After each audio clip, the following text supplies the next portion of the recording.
Welcome to Main and Center on 100.1, 1490, and now 106.1 FM in Leroy. This segment is being brought to you by the Crossroads House right here in downtown Batavia. And I'd like to welcome, of course, representing the Crossroads House, Diane Saya. Good morning and happy holidays to you, Diane. Good morning, Chris. Happy holidays to you and your family. Thank you.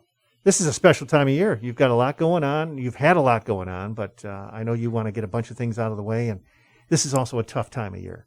Yes, it is. I saw a sign in your window when we walked in. It said it's the most wonderful time of the year, and we're going to address that a little later on, but it's not the most wonderful time of the year for everybody. That's right. It can be really tough. Yes, absolutely. And I just wanted to share a little bit about Crossroads House because there may be some listeners out there who aren't familiar with what we do. And we are a comfort care home that takes care of those in our area who are within their last 3 months of life. We're located right on Liberty Street next to Ficarella's Pizzeria, right here in Batavia. And in our 23 years that we've been around, we have cared for over 540 residents and their families. Wow, that's a great run.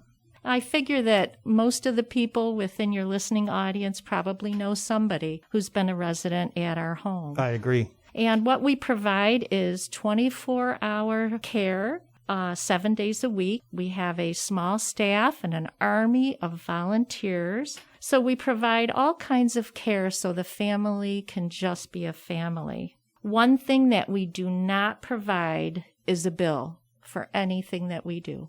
Which is amazing to me.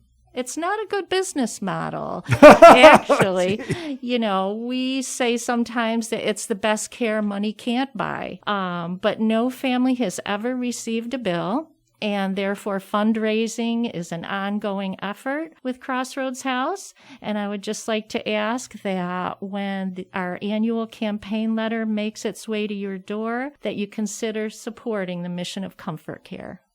I agree 100%. I think all of the community, the way they rallied around you folks during the pandemic, prior to the pandemic, it has been sensational. And they look forward to so many of the different fundraising activities throughout the year. Yeah, it's like we're all in this together is not a cliche. It's the truth. That is true.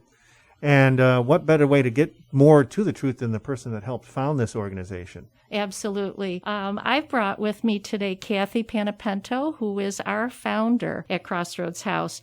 She's a nurse who saw a need, and it's amazing the journey that she took to create this comfort care home right in Batavia. And what she is going to do today is share what we've learned over our years about helping families deal with their grief at holiday time and any time.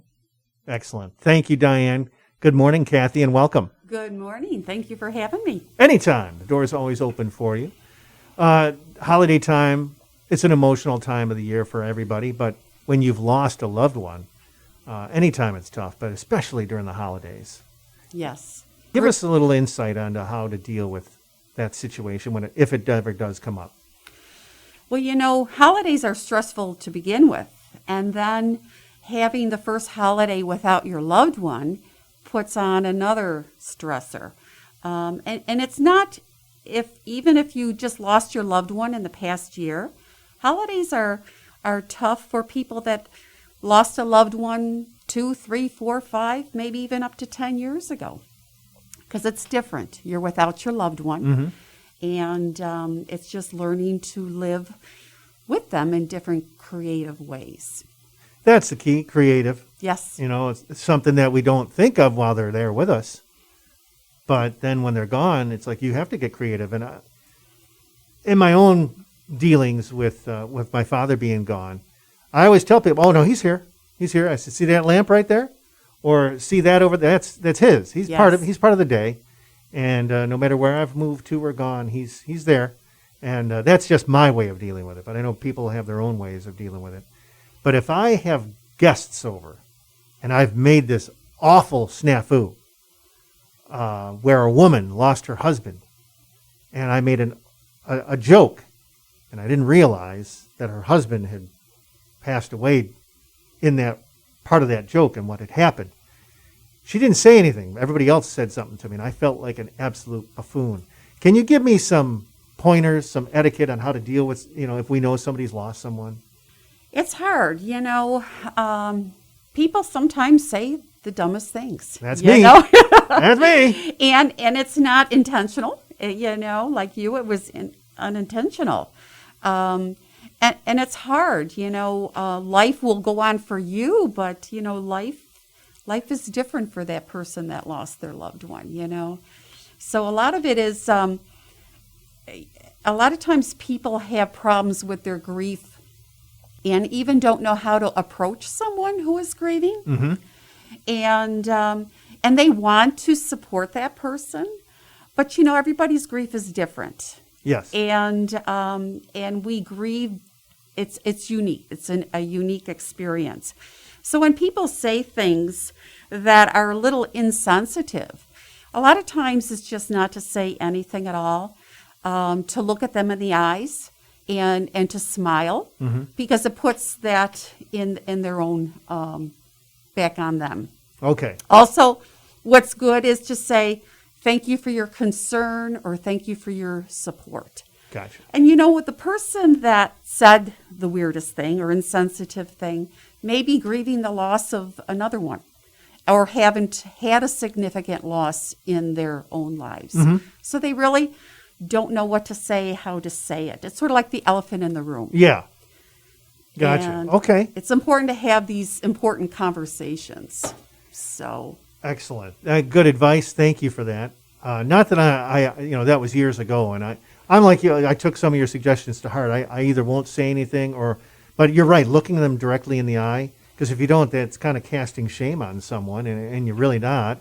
So dealing with death is not an easy thing, and it changes as you get older as well. Dealing with it from year to year. I mean, obviously, when it happens, it's tough. yes. But after a number of years, I don't say you get a thick skin, but you've developed coping skills. Learning how to live with it. Yes. And time, does distance us between the painful memories and the good memories, mm-hmm. and that. But you never know when these triggers are going to happen. Oh, good word, trigger. Yes. And a lot of people that have lost a loved one from a few months ago to a few years ago are afraid on when these triggers are going to happen. Yeah. So it's important to acknowledge their emotion, acknowledge their feeling, and that brings me to holiday host etiquette. Yeah. If you want to invite someone to your home Mm-hmm. who has lost a loved one recently or even the past few years, it's good to invite them personally, but ask them and tell them that it's okay if you want to bow out at the last minute, mm-hmm. And ask that person who's grieving, what can we do to support you in your own special way? Oh, that's a good idea. And also to have a room available that maybe these triggers will hit. Mm-hmm. And this way that person who's grieving can go to that room and be able to feel and acknowledge them emotions and then come back and join the party there. We're not there to cheer them up. We're not there to make them happy. Mm-hmm. We're there to acknowledge their loss and allow conversation as the person who's grieving wants it. Right. It's difficult because as you get closer and closer to that big day, the anxiety level starts to build. Yes. And giving them that last minute cancellation it's got to be a nice feeling to that person. Be like, okay, all right, I'm not going to be thought of as a jerk for bowing out. Yes. That's tough. It really is. Because I'm that type of guy. I'm the jerk that bows out. I don't want to go a lot of times. I just want to Yes, I'm there too. You're not the only one. But I do have some affirmations for holidays that the people are grieving that are maybe experiencing their holiday without their loved one. All right. But they're simple truths, and they do make a difference in the grief journey. Okay. Number 1, even with my loss, this holiday still can be good. I'll begin by managing my own and others' expectations. Expectations are huge. And knowing what your expectations are after losing a loved one, and knowing your family's expectations are huge. And that's where life gets disappointing, when our expectations are not met. Number 2, my holidays will be different, but they still can be good. Still striving for that positive note. 3, I will feel alone sometimes. I need alone time, but I'll be careful not to isolate myself. And that's real important, to not isolate yourself. Number 4, if I want to do the holidays well, I must pay attention to my heart. Guard your heart, for your life flows from that.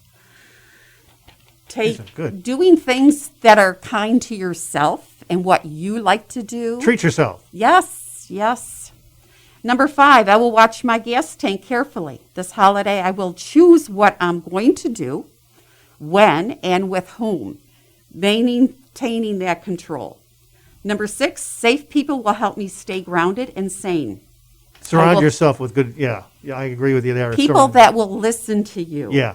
I will find them and I will treasure them. That is huge. Yes, I agree that 100% with that one, yes. Wholeheartedly. And then the last one is, I don't have to leave my loved one behind. I can be creative and move on with them in new ways, like new traditions. I like that. Yes. Where can we find those affirmations and things like that? Those are great. Those are very inspirational. Yes. This book was given to me by the social worker intern last year, called Surviving the Holidays Without You, Navigating Griefs During Special Seasons, by Gary Rowe, who is a speaker, a writer, a hospice chaplain, and a bereavement grief counselor. So he knows what he's talking about. Yes, yes. And it is a simple, I got this on Amazon.com, $9.97. Okay. Simple, big print, very easy to read, very simplified. I like it. It can almost be a guide to the idiot who doesn't know how to deal with death very well, and that would be me. But if you're uncomfortable and you're not sure how to behave or react around people who have recently lost a loved one, this is the go-to book. Absolutely. And it's not a big, thick monster book either. No, it isn't. It's under 100 pages, easy read. Yes. Very good. Kathy Panepento, this is great stuff. Thank you so much. Thank you. I want to wish you and Frank a wonderful holiday. Thank you. And you too. Thank you very much. And Diane Saya, anything you want to wrap up with? Let us know about anything upcoming. Well, I just wanted to say, Chris, that sometimes when we're awkward in what we say, whether it's to a grieving person or even at a funeral, it's because we hurt for them and we want to make it all better. We want to take away their pain. And sometimes the only way to do that is to walk beside them as they go through it. So I want to just encourage everyone to let peace reign in their hearts this season.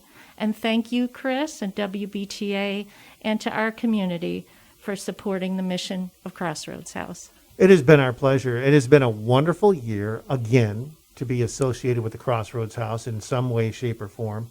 I always love to go over and pay a visit. And I love when you come on in and the guests that you brought this year. And thank you for creating such a huge presence online. Follow the Crossroads House Facebook page. I have your sticker on the back of my vehicle. And follow them on YouTube. Diane's been posting all these wonderful interviews on YouTube, and you've given WBTA an immense presence online. I can't thank you enough. Thank you, Chris. Well, it's all about partnership. And if you want to listen to any of our former broadcasts, www.crossroadshouse.com, and click on the community link. You'll be able to see the last radio broadcast for about 20 months. Wonderful. Thank you. This segment of Main and Center has been brought to you by the Crossroads House.